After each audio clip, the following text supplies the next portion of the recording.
বন্ধুরা, এই যে আজকে একটু বাজারে গেছিলাম, কারণ আমার কাকা আর বোন এসেছে। অল্প করে একটু খাসির মাংস আনলাম। ওই সাইডে আমার বোন রান্না করছে আর আমি সাইডে মশলা কষে নিচ্ছি, কারণ অনেক দেরি হয়ে গেছে। বাজারে গেছিলাম মাংস আনতে, দিয়ে দেখছি বৃষ্টি আরম্ভ হয়ে গেছে। আর কিছু দরকার ছিল বাজারে, সেগুলোও সেরে নিয়েছি।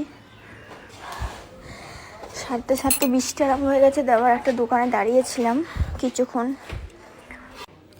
বৃষ্টি হচ্ছে দুদিন ধরে, কাদের সাইডে হচ্ছে জানি না, দুদিন ধরে বৃষ্টি হচ্ছে। ওই জন্য আজকে গ্যাসে রান্না করছি, নাহলে কাঠের আঁকাতেই রান্না হয়। সব জ্বালানিগুলো ভিজে গেছে। ঘরে যে কটা ছিল দুদিন রান্না করেছি, ওই জন্য ভাবলাম আজকে গ্যাসেই রান্না করে নিই। আমি ভালো রান্না করতে পারি না, মোটামুটি পারি। এই যে রান্না হয়ে গেছে, আমি আর আমার বোন দুজন মিলে কষা মাংস খাচ্ছি। যে যে খাবে চলে এসো। ওকে, চলো, টাটা, বাই বাই, আবার দেখাবে নেক্সট।